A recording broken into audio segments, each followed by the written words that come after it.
խոսենք այն մասին, թե ընդհանուր առմամբ տարին ինչպիսին էր, քանի կանչ եք սպասարկել, ինչ բովանդակություն ունեն, խնդրեմ։ Ընդհանուր առմամբ տարվա ընթացքում 2025 թվականի ընթացքում սպասարկել ենք շուրջ 307,000 կանչ, ինչը մոտ 3%-ով ավելին է եղել ի համեմատ 2024 թվականի։ Հիմնական ձեռքբերումը 2025 թվականին, որին կուզենայի անդրադառնալ, դա թվով 7 նոր մեքենաների ձեռքբերումն է, որը իրականացել է ընկերությունը իր միջոցների հաշվին, լիզինգով, ի տարբերություն նախորդ տարիների միշտ այնպես է եղել, որ տարբեր բարեկամ պետություններ են շտապ բուժօգնությանը, ՀՀ կառավարությանը նվիրաբերել տարբեր մեքենաներ, այս դեպքում ընկերությունը լիզինգով ձեռքաբերել թվով 7 նոր Mercedes Magnus-ի մեքենաներ, այդ գումարի չափով ընկերությունը խնայողություն ունի, որը ավանդադրված է բանկում, իսկ մեր կառավարությունը, ինչպես գիտենք, լիզինգի պայմաններում լավ պայմաններ ունի, 10% սուբսիդավորում է, հիմա մենք ինչ ենք անում, մենք այդ ավանդադրած գումարի տոկոսը վերցնում ենք, մարում ենք մայր գումարը, իսկ պետությունն էլ տոկոսներ են համարում, այդ մեքենաները ի տարբերություն էլի նախորդ տարիների բացի պարտադիր ապահովությունից ունեն նաև կասկո ապահովություն, ինչը շատ կարևոր ձեռքբերում է, այսինքն վթարների դեպքում անկախ նրանից մեղավորություն, անմեղ, կա բացի պարտադիր ապահովություն, նաև կասկո ապահովություն, Եվս մի ձեռքբերում, որ այդ մեքենաները Mercedes Magnus-ի պաշտոնական ներկայացուցիչի կողմից անվճար 3 տարի կամ մինչև 150,000 կիլոմետր անվճար սպասարկվելու է։ Ոչ միայն ինքը խոսքը երաշխիքի մասին է, այլ վերաբերում է բոլոր դետալներին, արագամաշ դետալները ամբողջությամբ։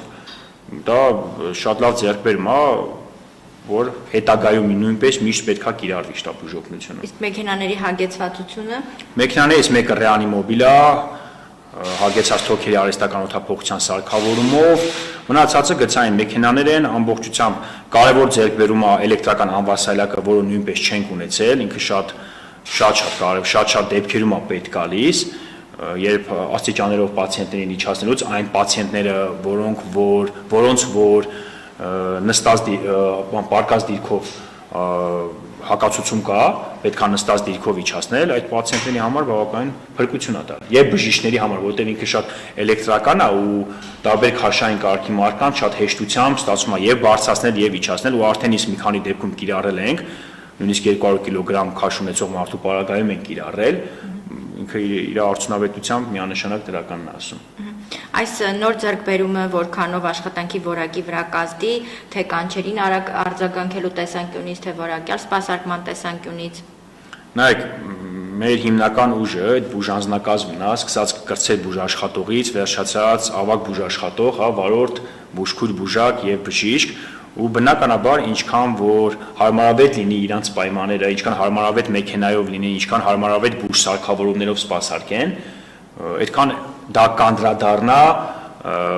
բուժարունների բուժ սպասարկման վրա։ Միանշանակ իրար հետ փոխկապակցված է։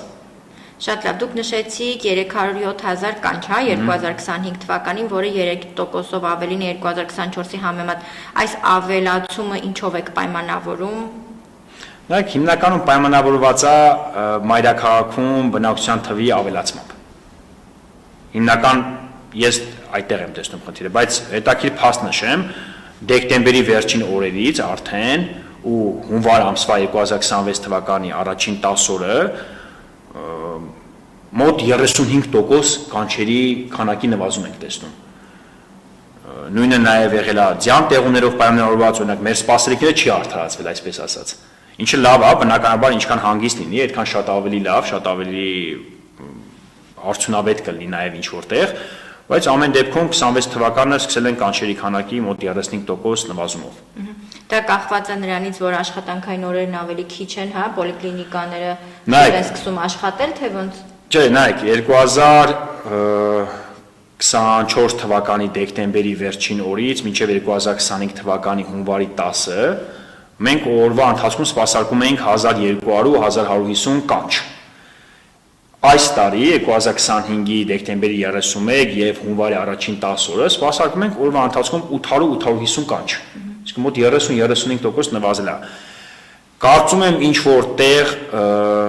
ոչ միայն կարծում, նաև վստահ եմ, դրա մեջ նաև այն փաստը կա, որ համընդհանուր ապահովության շրջանակում հիմա սահմանափակում է դրված, այսինքն պետության կողմից երաշխավորված անվճար հիմունքներով սպասարկվելու է մինչև 8 կանչը, 8-ից ավել կանչ տվող բուժառուների համար կանչը դառնալու է վճարովի, իհարկե կան որոշ բացառություններ, չգիտեմ, ցրտահարություն, դանակահարություն, կայծակնարություն, հրազենային եւ այլ որոշակի բացառություններ կա, բայց ամեն դեպքում ինչ որտեղ նաև փոխկապակցվածություն տեսնում եմ այդտեղ։ Իսկ ինչ է արժանալու 9-րդ կանչը անձի համար, գումարը սահմանված որ։ Դա արդեն Փակ բաժնետիրական ընկերության տիրույթում է, մենք օրինակ այդ կանչի գինը սահմանել ենք 10,000 դրամ։ Բոլոր հարմարավետությունը տեխնոլոգիական առումով ապահոված են բժիշկները, որպեսզի հիվանդի հարազատները կամ հիվանդը հենց բնակարանային պայմաններում կարողանան այդ վճարները կատարել։ Միանշանակ այդպես է, բոլոր մեքենաներում առաջին իսկ անհրաժեշտության բոլոր պարագաները կա, տեղարկերը, ընդհանրապես որևէ խնդիր չունենք։ Առաջին շտաբ բժշկական օգնություն ցույց տալու համար որևիցե պակաս, որևիցե դեղորայքի բացակայություն չունենք։ Միանշանակ պատասխանատու ձևով հայտարարում եմ։ Իսկ անձի, որ 8 կանչ եւ ավելի է կատարում շտաբ օգնություն, դա հիմնական քրոնիկ հիվանդներին է վերաբերում եւ արդյոք այդ խումբը մեծ է, ձեր վիճակագրությունը ինչ է ցույց տալիս։ Նայեք, ես ինքս վիճակագրություն եմ արել բնակչության Երևան քաղաքի մասին է խոսքը, շուրջ 99%-ը 2025 թվականին տվել է մինչև 8 անգամ կանչ։ Այնտեղ խոսքը գնում է մոտ 1%-ի մասին, այդ 1%-ի 0.5%-ը կանչ տվել է մինչև 20 անգամ կանչ, մնացած 0.5%-ը 20 անգամից ավել։ Հիմա իրական իմ սուբյեկտիվ կարծիքը արտահայտեմ, շատ ճիշտ որոշում է դա, որովհետև այն մարդը, այն բուժառուն, ով մեկ տարվա ընթացքում այդքան կանչ է տալիս, կարող է ինչ-որ սուբյեկտիվ տարբեր կարծիքներ լինի, մեկի համար 8-ը ընդունելի թիվ չլինի, 9 լինի ընդունելի, դա դնենք մի կողմ, այն մարդը, ով, չգիտեմ, ասենք 20-30 անգամ եւ ավել կանչ է տալիս, այդ մարդը ուրեմն ստացիոնարում բուժ հաստատությունում բուժման կարիք ունի։ Այսինքն պատկերացնում եք այդ անձնակազմը վարորդ, բժիշկ, բուժքույր, մեքենա գնալ ու նման կանչերի պատճառով իրական հրատապ, շտաբ բուժօգնության կարիք ունեցող մարդկանց կանչերը ուշանում են։ Այսինքն ես իմ սուբյեկտիվ կարծիքը հազարդեմ, ես միանշանակ կողմ եմ սահմանափակմանը ու դեռևս 2025 թվականի արդեն կեսերից ինքներս պայքարում էինք իրանց հետ, տարբեր հեռախոսազրույցներ էինք ունենում, իմ մոտ ենք հանդիպումներ ունեցել այդ մարդկանց հետ, այդ մարդկանց հարազատների հետ, որ վերջիվերջո պետք է այդ ոճը վերանա։ Չի կարելի այդպես անել, ուղղակի կանչել ճնշում չափելու համար, ուղղակի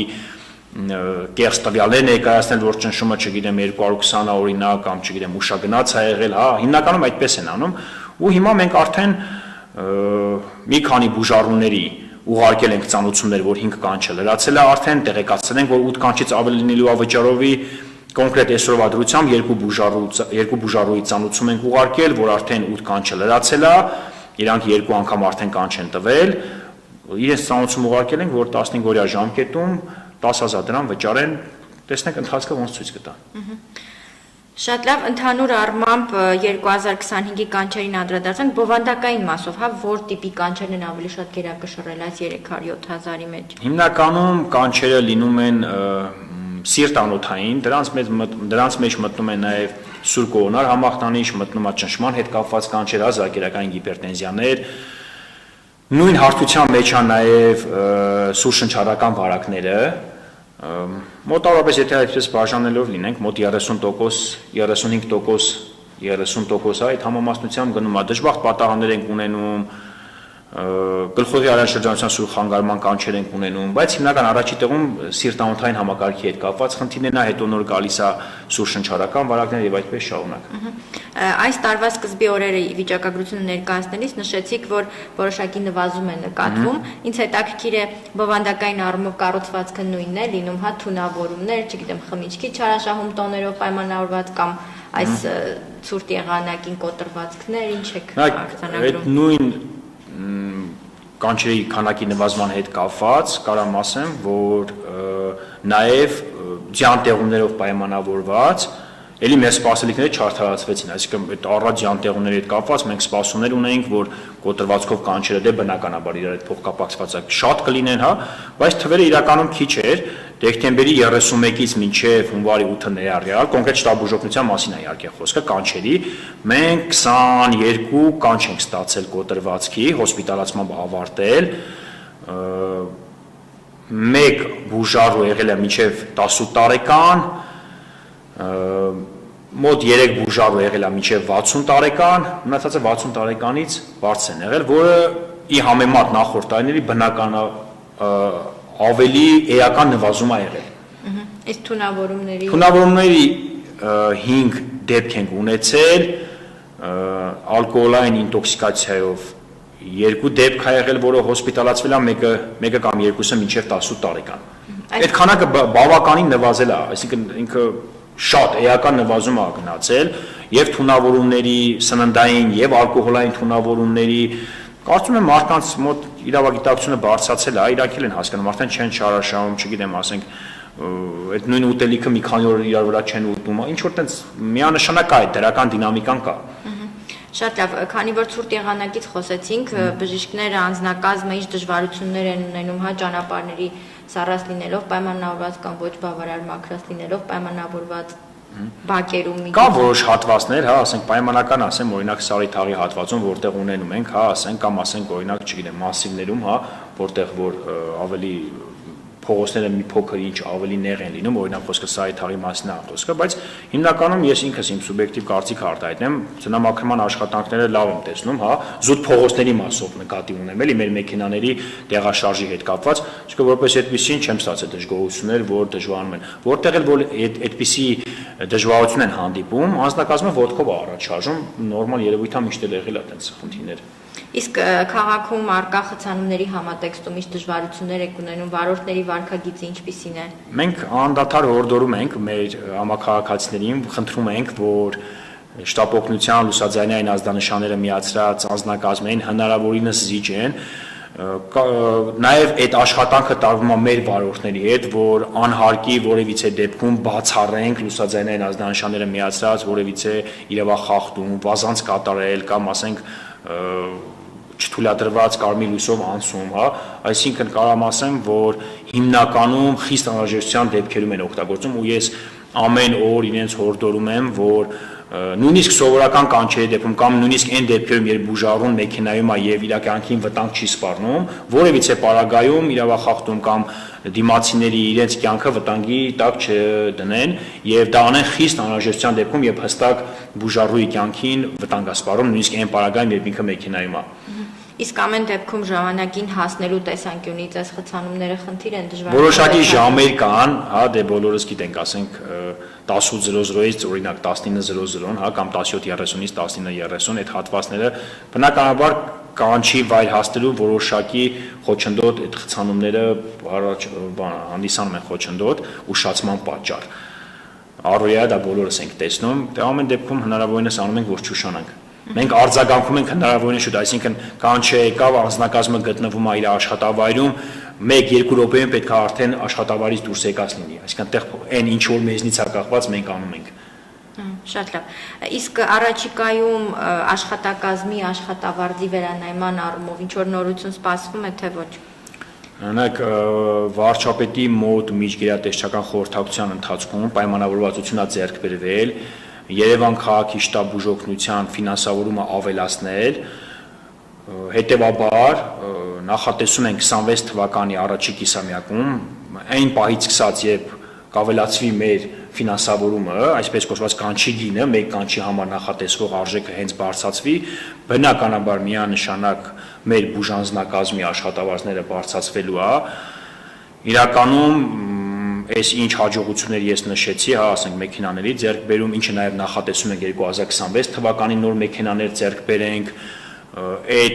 այդ բուժանձնակազմի շնորհիվ է, այդ իրանց 24 ժամյա աշխատանքի շնորհիվ է, հա, անկախ նրանից ունենում ենք թերացումներ, չենք ունենում, հա, թերացումներ միշտ էլ եղել է, միշտ լինելու է, այդ թերացումների շնորհիվ է, որ մենք ավելի լավն ենք դառնալու, այդ ամեն բողոքին մենք հետևողական գնում ենք, իրանք արժանի են այդ աշխատավարձերի բարձրացման, ժամանակը հասունացել է միանշանակ ու ամեն ինչ կանենք, որ տեղի ունենա դա։ Այսինքն այս առողջապահության ապահովագրության համակարգը ինչ որ ձևով նաև ֆինանսական առումով բարելավում է, ենթադրում ձեր։ Ենթադրում է, այո, ենթադրում է ու հենց կանչի գինը ավելացավ, հա, պետության կողմից ֆինանսավորվող, միանգամից դա անդրադառնալով, դե ինչպես նշեցի, արդեն հանդիպում եղել է, քաղաքապետը ներկա եղել այդ հանդիպանը, առողջապահության նախարարը ներկա եղել ու պայմանավորվածություն ձեռք բերվել։ Մոտ ժամանակներս կլինի, հստակ օրեր չասեմ կամ ամիս չասեմ, էլի, հա, ինչպես նշեցի, նախատեսվում է 26-ի առաջի կիսամյակում։ Իսկ նոր մեքենաների ձեռքբերման մասին խոսեցիք, ընդհանուր առմամբ տարվա կտրվածքով ինչ այլ աշխատանքներ եք նախատեսում բարելավման, լավարկման։ Այք դե արտահայտությունը փոխեցին 24 թվականին, արդեն հնամաշա 26 թվականին եւս մի անգամ պետքա նորը գնենք, կփոխենք։ 26 թվականին նախատեսում ենք մինչև 10 նոր մեքենայի ձեռքբերում։ 26 թվականին նախատեսում ենք վերագործարկել ռադիոկապը։ Այդ 3 հիմնական ձեռքբերումներն ա, որ նախատեսել ենք ու աշխատավարձների բարձրացումը։ Այդ մեքենաների ձեռքբերումն էլ կապված է այն հանգամանքի հետ, որ այնպես է եղել, որ միշտ ինչ-որ մեքենաները 4-5 տարի շահագործվել են կամ նույնիսկ ավել ու ինչ-որ մի էտապ ա եկել, երբ տենց ոնց որ անհամբեր սպասել են, որ պետությունը բարի կամ կդրսևորի մեքենաներ կնվիրի։ Հիմա մենք ինքներս, ես ինքս այն կարծիքին եմ, որ պետքա մենք ինքնաբավ լինենք ու մենք ինքներս ձեռք բերենք, եթե այդպես էլ կլինի, որ բարեկամ պետությունները մեքենաներ կնվիրաբերեն, դեմ չեմ լինի, միանշանակ կողմ կնեմ, թող մարզերին տան, մարզերում էլ նոր մեքենաներ լինի, այլ ոչ թե հին աշխատելավոճը, երբ Երևանում օգտագործել են մեքենաներ, ու հետո այդ օգտագործածը տվել են մարզերին, նորը հարևան ուրիշ բարեկամ պետություններից շահագործել Երևանում։ Մենք ինքներս յուրաքանչյուր տարի պետքա թարմացնենք ավտոպարկը։